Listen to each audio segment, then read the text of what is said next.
izinkan saya melaporkan kegiatan pada hari ini sebagai berikut.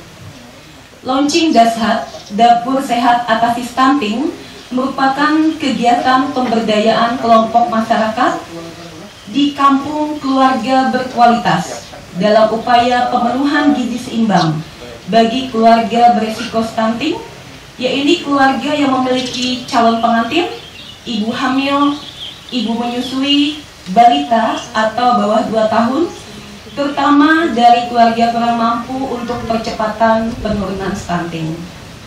Launching hari ini kita laksanakan di Desa Lungau, Kecamatan Kandangan, karena Desa Lungau ini merupakan salah satu desa kampung keluarga berkualitas atau kampung KB dari 22 kampung KB yang telah dibentuk di Kabupaten Hulu Sungai Selatan. Dan Desa Lungau ini telah dicanangkan sebagai kampung KB sejak tahun 2018 yang lalu dan diberi nama Kampung KB Berkat Sehati. Dan sejak tahun 2021 yang lalu, Desa Lungau sudah masuk klasifikasi Kampung KB Paripurna.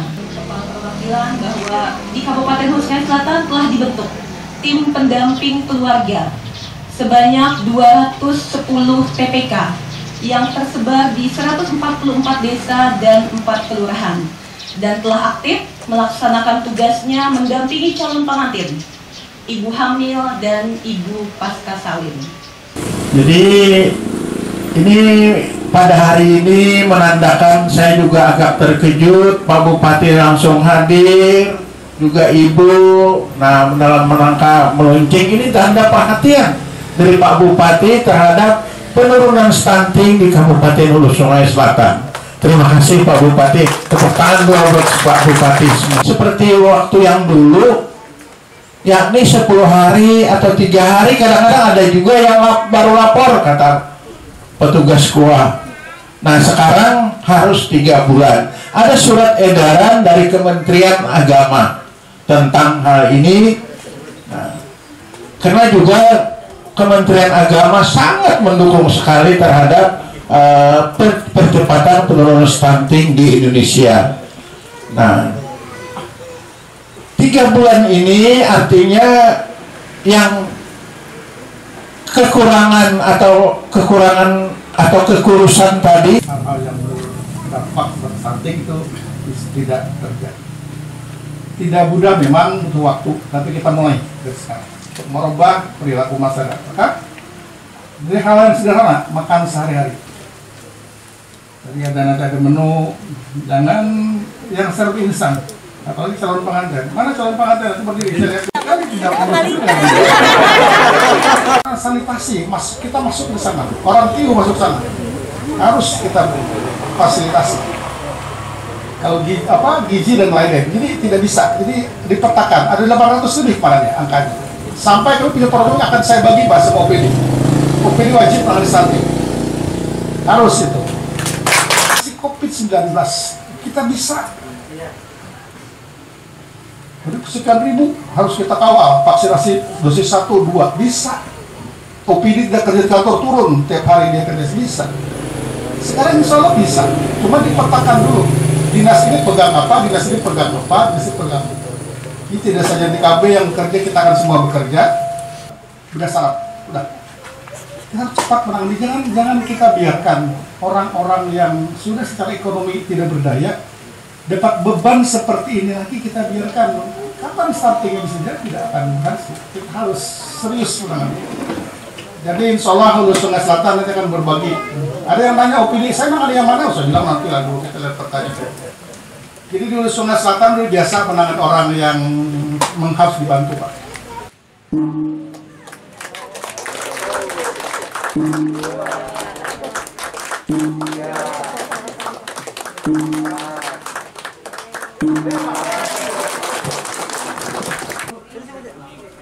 Di sini kami menyajikan beberapa menu untuk sarapan pagi berupa nasi kuning, ayam bundu merah, oseng kacang panjang dan tempe serta tahu bacem dan ditambah dengan buah. Dan sup ikan gabus dicampur dengan tahu dan telur puyuh. Di sini yang tinggi protein.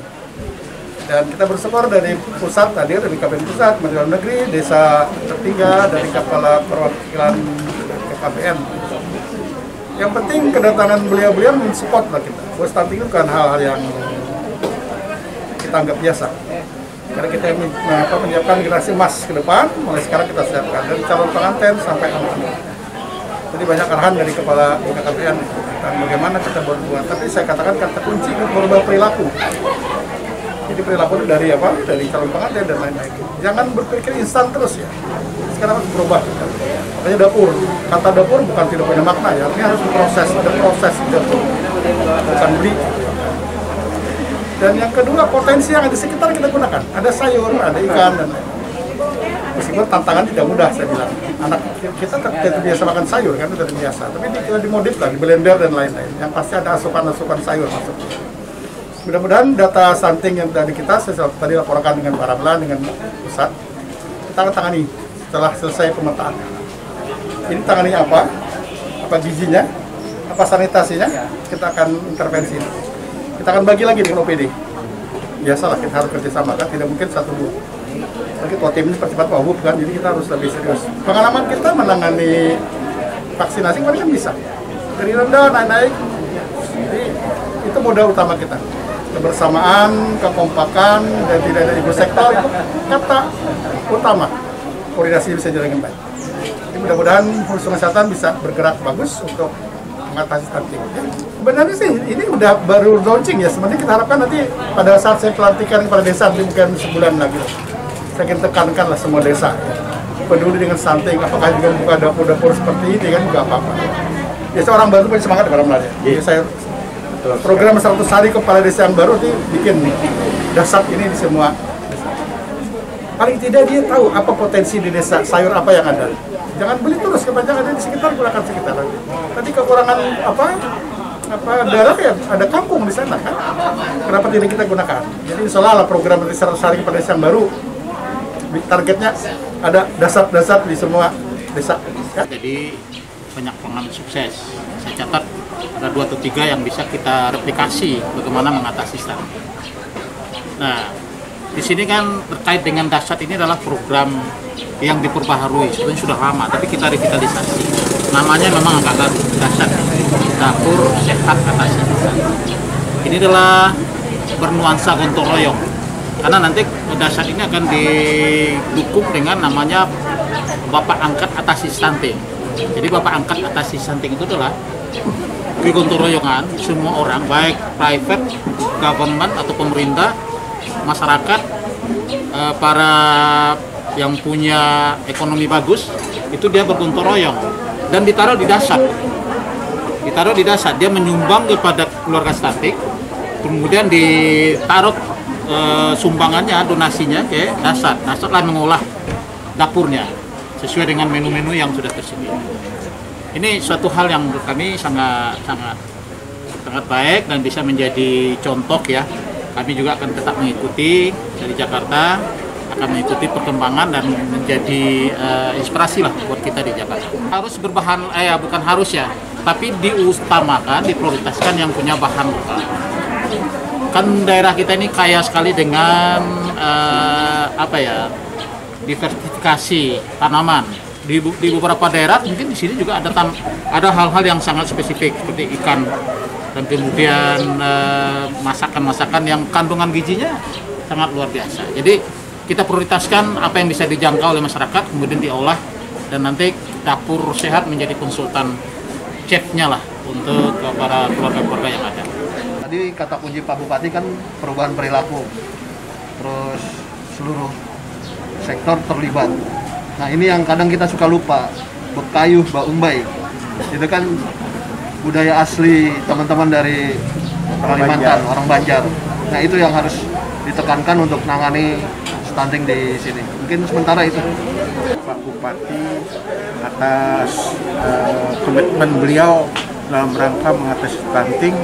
Nanti kata beliau stunting nanti akan dipetakan dan akan digarap melalui SKPD.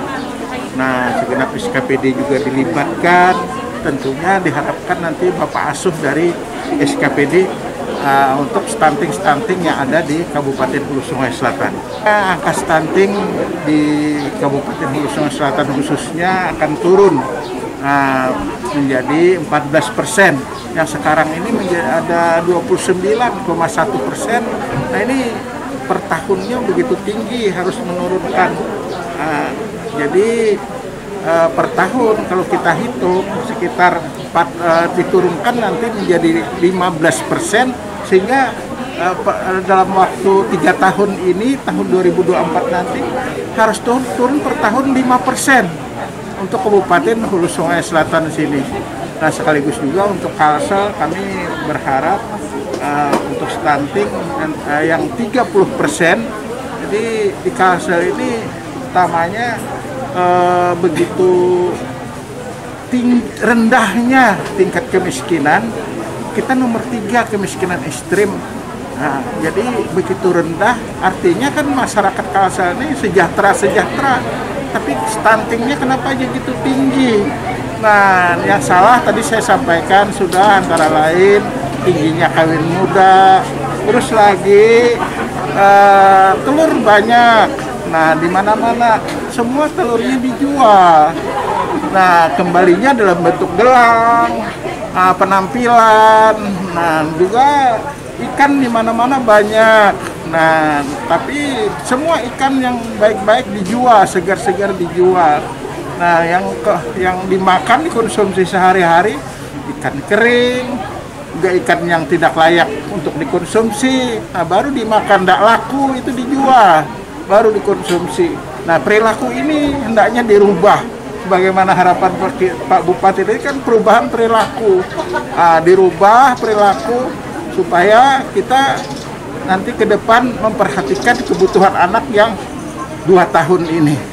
Karena masa keemasan seorang bayi adalah 2 tahun. Apabila 2 tahun ini kita perhatikan, maka tidak stunting. Nah, dan kalau misalnya lengah, maka stunting. Nah, otaknya ini yang bermasalah utamanya. Kalau tinggi badan, utamanya kan seperti masuk pilot.